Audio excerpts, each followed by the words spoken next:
Hello students, welcome to my YouTube channel.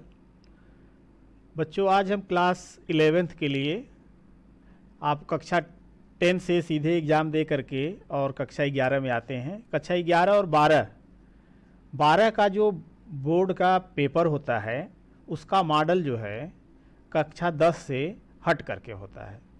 तो कक्षा 12 में जिस पैटर्न पर पेपर होता है, कक्षा 11 के पेपर का पैटर्न भी वही रखा जाता है, ताकि बच्चों को जो है पहले से ये पता रहे कि हमें किस तरह से पेपर की तैयारी करनी है, कैसे क्वेश्चंस आते हैं, कितने खंड होते हैं। तो ये आपको मैं क्लास 11th अभी तो हाफ ईयरली का एक पेपर है जिसमें कि जो है 50 से 60% कोर्सेस जो है ये रखे जाते हैं। तो यह 50% से बनाया हुआ, मतलब यूनिट 1 से लेकर के और 6 यानी ग्रेविटेशन चैप्टर तक के लिए ये बनाया गया है। तो पूरा प्रश्न पत्र 5 खंडों अ, ब, स, द तथा य में जो है 3 हिस्से कर दिए जाते हैं, लेकिन यहाँ पर य को एक ही हिस्से में रखा गया है। खंड अ बहुविकल्पीय और प्रत्येक प्रश्न 1 अंक का। खंड ब अति लघु उत्तरीय, प्रत्येक प्रश्न 1 अंक का। खंड स लघु उत्तरीय, प्रत्येक प्रश्न 2 अंक का।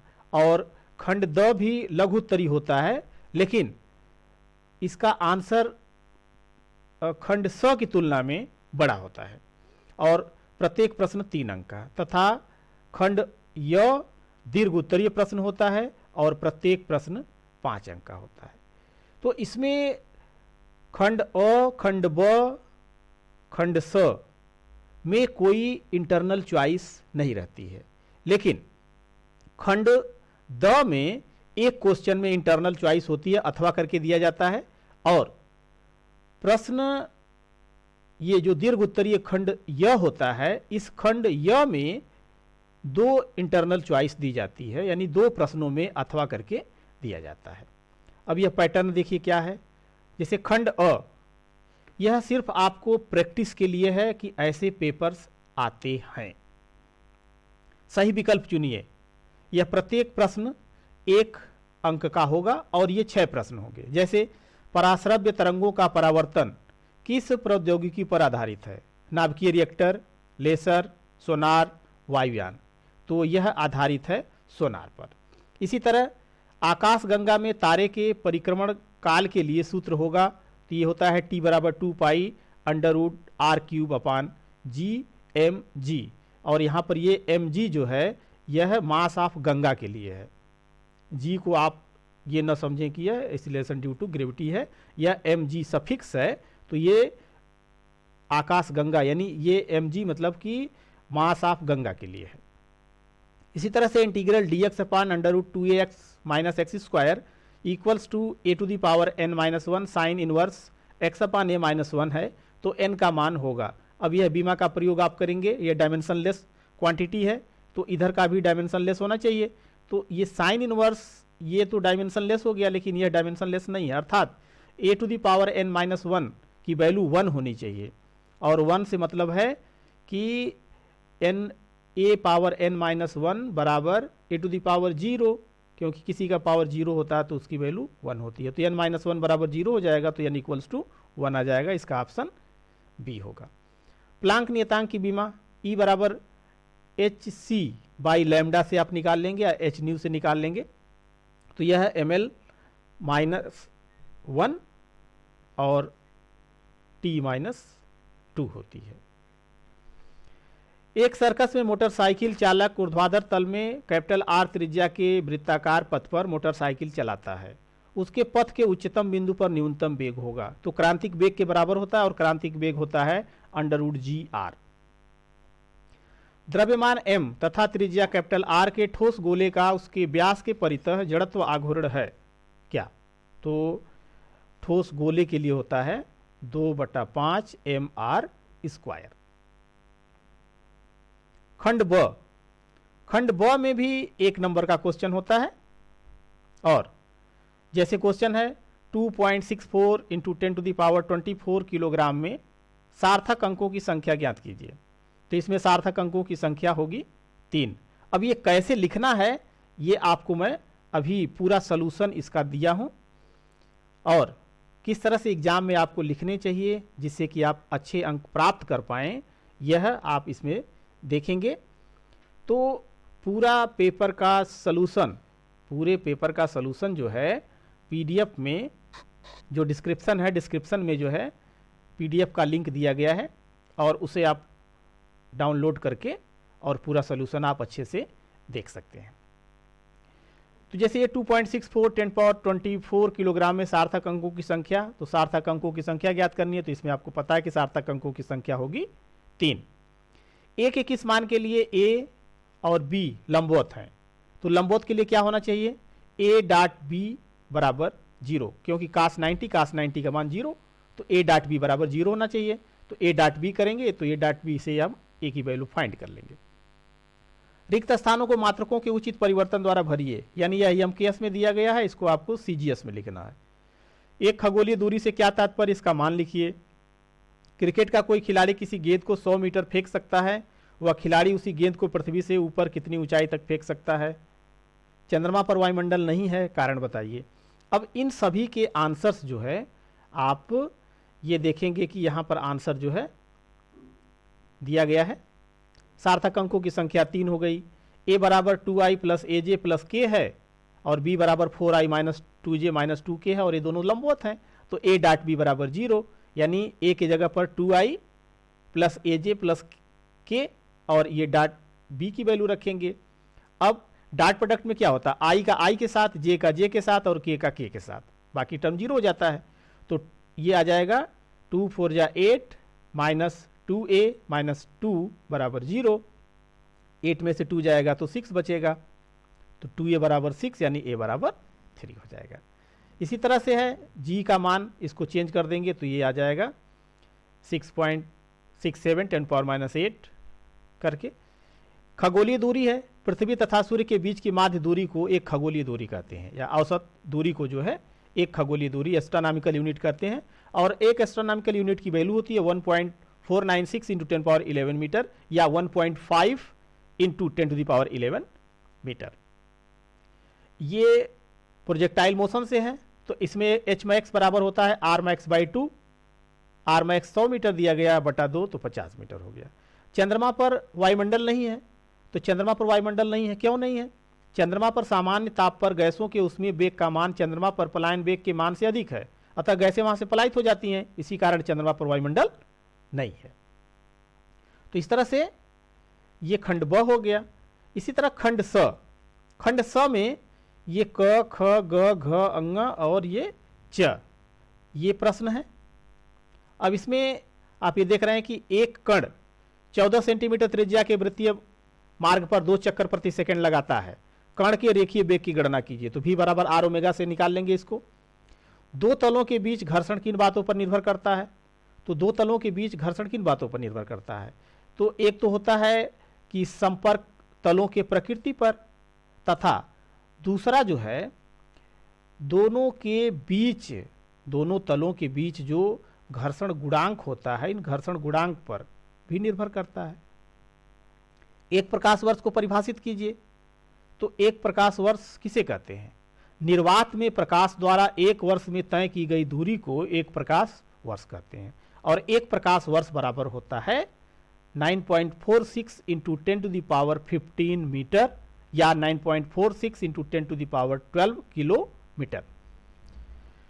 न्यूटन के गति विषयक द्वितीय नियम लिखिए, तो द्वितीय नियम आप जानते हैं, rate of change of linear momentum is directly proportional to applied force on the body, यानी किसी वस्तु पर लगाए गए संवेग परिवर्तन की दर उस वस्तु पर लगाए गए बल यानी बाह्य बल के बराबर होता है, और उत्पन्न त्वरण की दिशा वही होती है जो बल की दिशा होती है। यदि पृथ्वी की त्रिज्या वर्तमान समय की आधी हो जाए परंतु उसका द्रव्यमान न बदले, तो एक दिन में कितने घंटे होंगे। अब इस क्वेश्चन में पृथ्वी अपने अक्ष पर घूमती है, इसका मतलब हो गया कि law of conservation of angular momentum से I1 ओमेगा 1 बराबर I2 ओमेगा 2 हो जाएगा।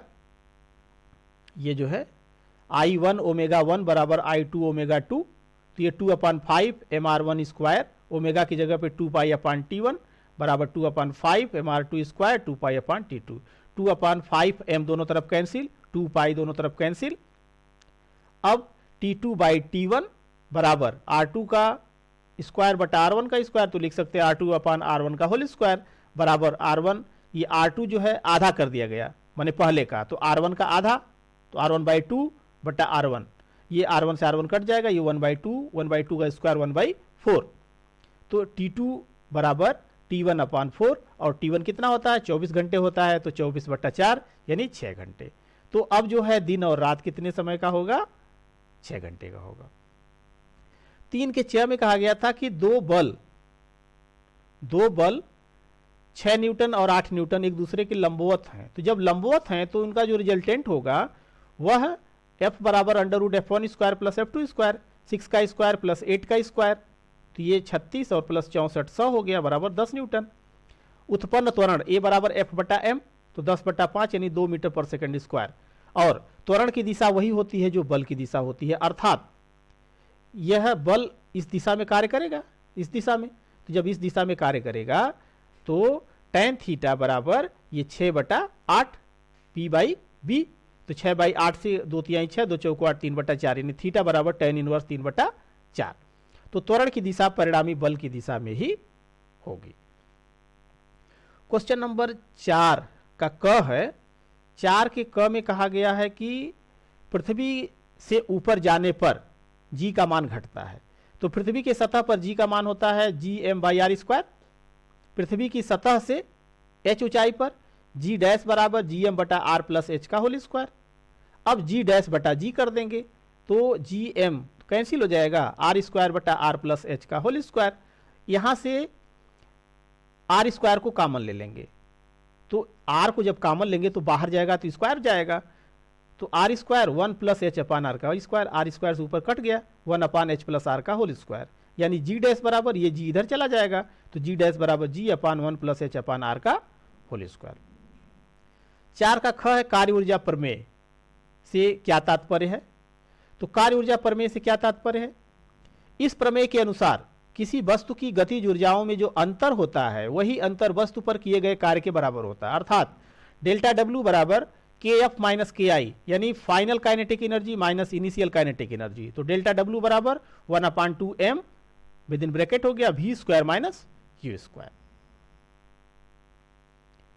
4 का ग में क्वेश्चन दिया गया है कि एक नत समतल पर कोई वस्तु है जो कि 30 डिग्री पर है, 30 डिग्री के झुकाव पर है, तो वह सीमांत संतुलन की अवस्था में है, तो जब सीमांत संतुलन की अवस्था में होता है तो म्यू बराबर tan थीटा यानी tan 30 तो 1/√3, यानी यह घर्षण गुणांक निकल गया। फिर कहा जा रहा है कि जब 45 डिग्री पर घुमा देते हैं तो वह त्वरित गति से नीचे की तरफ लुढ़कने लगता है, तो इस स्थिति में क्या होगा, इस स्थिति में ये देखिए इसके घटक कर देंगे तो mg और ये mg cos 45, इधर mg sin 45, r ऊपर की तरफ है, fs तल के विपरीत दिशा में, माने तल पर लग रहा है संपर्क तल पर, और जिस दिशा में ये गति करेगा उसके विपरीत लगेगा।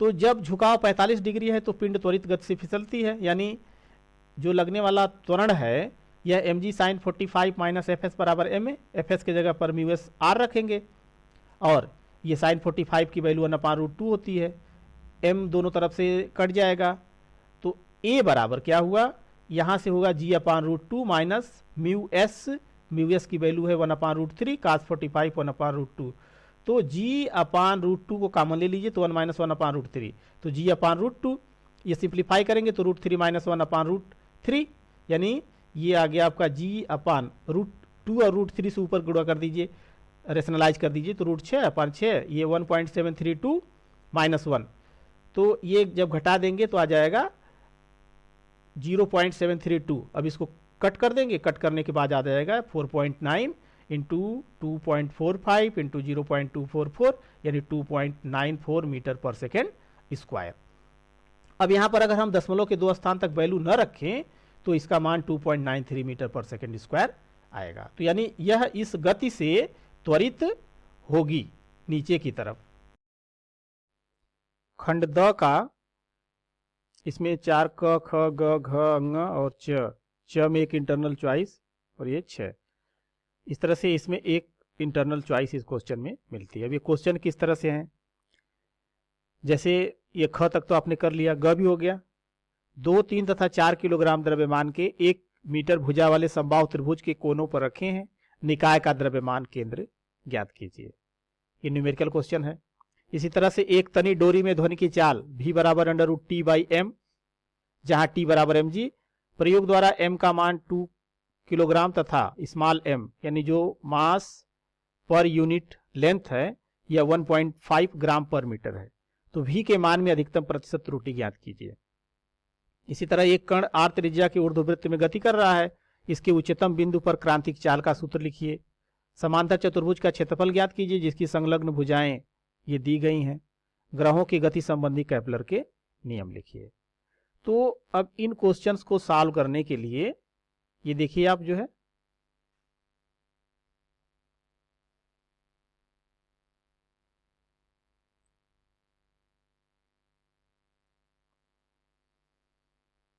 ये क्वेश्चन है,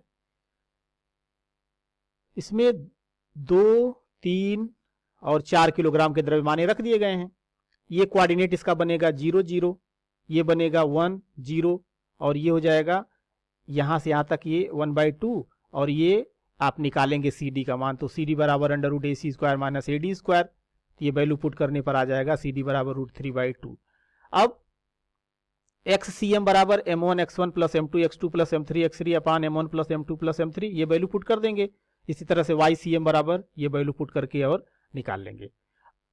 तो जब इसका आंसर लिखेंगे तो आप किसके सापेक्ष निकाले हैं ये आपको लिखना होगा। तो 2 किलोग्राम वाले द्रव्यमान के सापेक्ष आपने ज्ञात किया, तो लिखेंगे 2 किलोग्राम वाले द्रव्यमान के सापेक्ष निकाय का द्रव्यमान केंद्र 5/9 मीटर, 2√3/9 मीटर। इसी तरह से देखिए अंग पोर्शन में दिया है कि ध्वनि की चाल v बराबर √T/m है, T बराबर mg है, तो इसका फार्मूला बनाएंगे। तो ये रूट है, तो रूट मतलब हो गया 1/2, तो डेल्टा v अपान v बराबर 1/2 delta m upon capital M plus delta small m बटा m। और मैक्स के लिए अब ये नीचे वाला पोर्शन माइनस हो जाता है, लेकिन यहाँ पर प्लस कर दिया गया, तो 1/2 डेल्टा m इसका हो जाएगा 0.1 अपान 2.0 और इसका भी 0.1 अपान 1.5। इसको सिंप्लीफाई करेंगे, तो सिंप्लीफाई करेंगे तो ये 1/20 और गुणे 100, ये मल्टीप्लाई कर लिया, ये 1/15 गुणे 100। अब इसको काट दीजिए, 20 × 100 हो गया और ये 3 से कटेगा तो ये 5 से कटेगा तो 5 × 15 और 20 हो जाएगा। अब ये 1/2 और ये वैल्यू हो गई इसकी 20/3 का मतलब 6.67। सिंप्लीफाई करेंगे तो 5.81%। अब इसमें देखिए क्या दे रखा है, इसमें दिया है कि आपको फाइंड करना है इसमें इस बिंदु A पर जो है क्रांतिक चाल का मान। तो इस पर जो है ये आप फिगर बनाएंगे, फिगर बनाने के बाद ये P पर है, P पर v वेग से ऊपर की तरफ ये जा रहा है इस दिशा में, तो ये ऊर्ध्वाधर से थीटा कोण बनाता है, तो ऊर्ध्वाधर से थीटा कोण बनाता है तो टेंशन इधर होगा और mg नीचे की तरफ, इसका कंपोनेंट mg cos थीटा इधर होगा, mg sin थीटा। तो इसको मूव करने के लिए वृत्तीय पथ में क्या चाहिए, अभिकेंद्र बल चाहिए। यह अभिकेंद्र बल इस तनाव से मिलता है, यानी t ऊपर की तरफ है और mg cos थीटा, तो t minus mg cos theta बराबर mv²/l, l इसकी लंबाई है स्ट्रिंग की। अतः डोरी में जो तनाव है t बराबर mv² plus mg cos theta होगा। अब यह पिंड जैसे जैसे ऊपर की ओर जाता है उसका वेग घटता जाता है और उच्चतम बिंदु पर डोरी में जो तनाव है वो न्यूनतम हो जाता है। तो अगर उच्चतम बिंदु पर हम v बराबर va ले लें और t बराबर tl ले लें तो थीटा का मान कितना हो जाएगा, ये ऐसे यहाँ पहुंचेगा, तो पहुंचेगा इसका मतलब है कि 180 डिग्री हो जाएगा। अगर इस वैल्यू को इसमें पुट कर देते हैं तो ta बराबर mva² माइनस mg, और यदि ta बराबर 0 ले लिया जाए तो va का मान vc हो जाएगा। मतलब कि डोरी में तनाव शून्य हो गया लेकिन वह बिंदु को पार कर जाता है, तो यह तभी संभव है जब उसके अंदर कुछ वेग होगा, तो v बराबर vc। तो अब ये mvc² l बराबर mg, m कट गया, VC स्क्वायर बराबर GL, यानी VC बराबर अंडर रूट GL। तो अब यहाँ पर उच्चतम बिंदु पर जो कण का वेग है, VC का मान या तो GL के बराबर होना चाहिए या उससे अधिक होना चाहिए।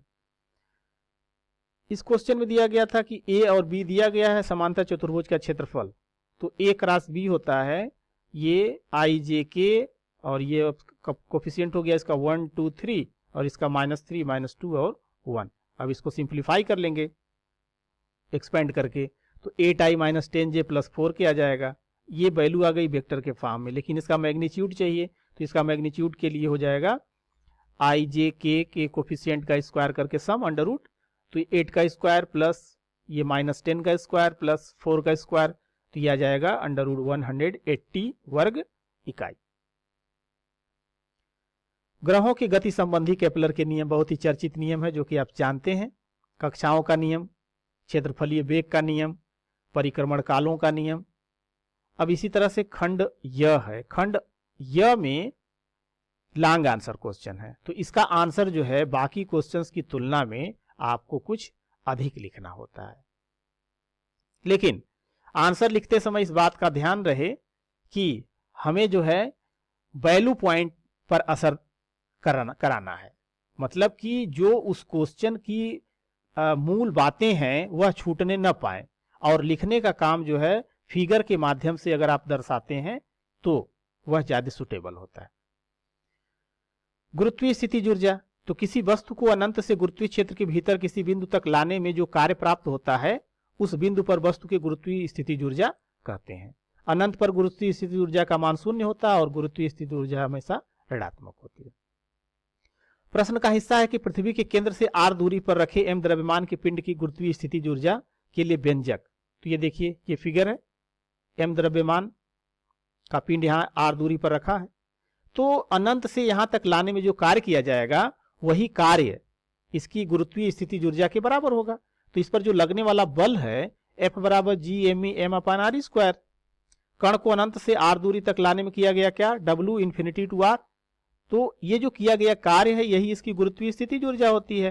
तो U बराबर W ∞ to r और ये ∞ to r F dr, F का मान रखेंगे G_m_r²। अब इसको सिंप्लीफाई कर लेंगे तो ये G_m बाहर आ जाएगा, कांस्टेंट है, r² ऊपर जाएगा तो -2। अब इसको निकाल लेंगे तो ये -1/r आ जाता है। अगर r का मान re+h है, माने पृथ्वी के तल से h ऊंचाई पर है, तो आप इस r की जगह पर, स्मॉल r की जगह पर re+h रखेंगे तो u बराबर -G_m_r/h प्राप्त हो जाएगा। इसी तरह से स्प्रिंग की प्रत्यास्थ स्थितिज ऊर्जा, किसी स्प्रिंग में उसकी संपीड़न अथवा विरलन की स्थिति में परिवर्तन के कारण जो ऊर्जा निहित होती है उसे स्प्रिंग की प्रत्यास्थ स्थितिज ऊर्जा कहते हैं। तो जैसे इस फिगर में आप देख रहे हैं m द्रव्यमान यहाँ पे रखा है, इस पर कोई बल नहीं कार्य कर रहा है। जब इस पर कोई वाह्य बल F लगा करके खींच देते हैं तो प्रत्यानयन बल उसे उसके पुरानी स्थिति में ले जाने का प्रयत्न करता है। तो इस तरह से यह जब आगे बढ़ जाता है, जब यहाँ पर पहुंचता है तो यह आगे बढ़ जाता है क्योंकि कुछ वेग प्राप्त कर चुका होता है, और फिर इस स्प्रिंग में संपीड़न होता है, और फिर जो है प्रत्यानयन बल, यानी प्रत्यानयन बल सदैव माध्य स्थिति की ओर कार्य करता है। तो हुक के नियम के अनुसार F प्रोपोर्शनल -x होता है, तो F बराबर -kx। तो गुटके को अगर x दूरी विस्थापित करना है तो किया गया कार्य जो होगा वो W बराबर 0 to x F dx, और F का मान है kx, तो k बाहर हो जाएगा, x का हो जाएगा x²/2, लिमिट रख देंगे तो 1/2 kx², और यही कार्य जो है स्थितिज ऊर्जा के रूप में संचित हो जाता है। इसलिए स्प्रिंग की प्रत्यास्थ स्थितिज ऊर्जा U बराबर 1/2 kx²। इसका ग्राफ दर्शाना है, तो ग्राफ के लिए ये देखिए x विस्थापन इधर की तरफ, बल ऊपर की तरफ, और ये बल बराबर kx है, तो इसका जो एरिया होगा यह एरिया होगा kx इंटू x, और ये त्रिभुज है तो त्रिभुज का होता है 1/2 बेस इंटू हाइट, तो इससे मिल जाएगा 1/2 kx²। ये इसका ग्राफ है। ग प्रक्षेप से संबंधित न्यूमेरिकल है, y बराबर ax - bx² दिया गया है, तो इसको पहले स्टैंडर्ड इक्वेशन से तुलना करेंगे। तो tan theta x - 1/2 g/u² cos² theta x², ये आपने सिंप्लीफाई किया तो इससे a की वैल्यू मिल गई tan थीटा, तो थीटा बराबर tan इनवर्स a, प्रक्षेपण कोण निकल गया। b का मान 1/2 g upon u square cos square theta, तो इससे g अपान 2u स्क्वायर बराबर b cos square theta, 2u square by g बराबर ये वैल्यू, और इस तरह से हम अधिकतम ऊंचाई के लिए फार्मूला ये निकाल लेंगे। फिर घ है, घ में दिया गया है कि जो बल है यह त्रिज्या r, वेग v और श्यानता गुणांक पर कैसे निर्भर करता है, तो ये बीमा का क्वेश्चन है। F proportional r power a v power b eta power c, limit लिख लेंगे, लिमिट से तात्पर्य यहाँ पर डायमेंशन लिख लेंगे, और डायमेंशन लिखने के बाद जो है इसके पावर को कंपेयर कर लेंगे, पावर कंपेयर करेंगे तो a b c की वैल्यू निकल जाएगी, तो F बराबर k ईटा आर भी हो जाएगा। k का मान यहाँ पर आपको पता नहीं है तो आप ऐसे सीधे लिख सकते हैं, यह बराबर k ईटा आर भी, अदरवाइज k का मान 6 पाई होता है, तो अगर पुट कर देते हैं तो यह बराबर 6 पाई ईटा आर भी, ये वैल्यू मिल जाती है। इसी तरह से अगले क्वेश्चन में m का मान 10 किलोग्राम, v का मान 4 मीटर पर सेकेंड, k दिया गया है, तो स्प्रिंग से लगे द्रव्यमान की गतिज ऊर्जा k 1/2 mv² निकाल लेंगे, 80 जूल आ जाएगा। यदि स्प्रिंग x दूरी विस्थापित होती है तो इसकी जो प्रत्यास्थ स्थितिज ऊर्जा है वह गतिज ऊर्जा के बराबर होगी, यानी 1/2 के x स्क्वायर बराबर 80 हो गया, तो x स्क्वायर बराबर ये वैल्यू निकालेंगे तो x का मान आ जाएगा आपका √4 × 10⁻⁴, यानी 2 × 10⁻² मीटर, यानी 2 सेंटीमीटर। इसका अंगा पार्ट है त्रिभुज वेक्टर संयोजन के त्रिभुज नियम। त्रिभुज नियम, तो त्रिभुज नियम में क्या कहा गया है कि यदि दो सदिश परिमाण एवं दिशा में किसी त्रिभुज की दो क्रमागत भुजाओं से निरूपित किए जाए तो उनका परिणामी परिमाण एवं दिशा में त्रिभुज की तीसरी भुजा द्वारा विपरीत क्रम में निरूपित होता है। ये देखिए, ये दिखाएंगे और फिर ये फिगर बनाएंगे, ये आर हो गया। अब इससे सबसे पहले हम QT और ST की वैल्यू निकाल लेंगे साइन थीटा और कास थीटा का प्रयोग करके। फिर ये समकोण त्रिभुज PTS में PS स्क्वायर बराबर PT square plus TS square, PT बराबर PQ प्लस QT है, इसका एक्सपेंड कर देंगे a प्लस b का होल स्क्वायर से, तो PQ square plus QT square plus 2PQ dot QT plus TS square, इसमें QT स्क्वायर और TS स्क्वायर का मान जो है वह b स्क्वायर के बराबर है, तो r बराबर √a square plus b square plus 2ab cos theta. अगर यह परिणामी प्रारंभिक वेक्टर से अल्फा कोण बनाता है तो tan अल्फा बराबर ST अपान PT, PT का मान है PQ प्लस QT और ST, तो ST का मान है b साइन थीटा और ये PQ का मान a है प्लस b कास थीटा, तो tan अल्फा बराबर b sine theta upon a plus b cos theta हो जाएगा।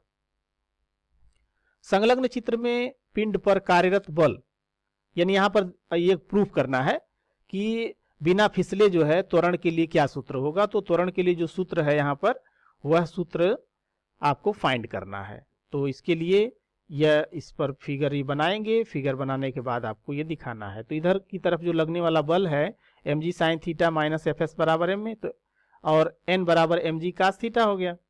पिंड के लुढ़कते समय जो है जब ये इस पर लुढ़क रहा होगा तो एक बल इधर कार्य कर रहा है, यह इस पर एक बल आघूर्ण उत्पन्न करता है।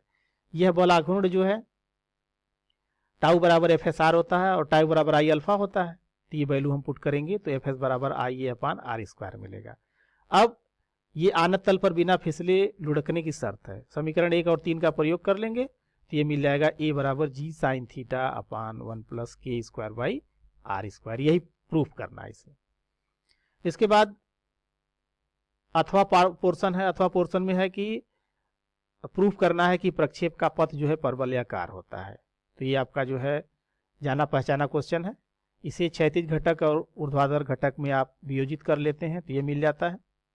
ये इसका फिगर बन जाएगा। फिगर बनने के बाद जो है क्षैतिज दिशा में चली गई दूरी तो x बराबर ये निकाल लेंगे t का मान, ऊर्ध्वाधर दिशा में चली गई दूरी तो ये y बराबर tan थीटा माइनस ये वैल्यू मिल जाती है। यही स्टैंडर्ड इक्वेशन है। अब यह x में 1 घात है और x में 2 घात है और y में 1 घात है, इसलिए यह पैराबोला के समीकरण को बताता है। फिर उड्डयन काल निकाल लेंगे तो उड्डयन काल आ जाएगा t बराबर 2u साइन थीटा बाई जी। अधिकतम ऊंचाई, इसके लिए फार्मूला h बराबर u square sine square theta upon 2g और क्षैतिज परास r बराबर u square sine 2 theta upon g। तो इस तरह से आपने देखा कि इसे हम क्वेश्चंस को कैसे लिखेंगे।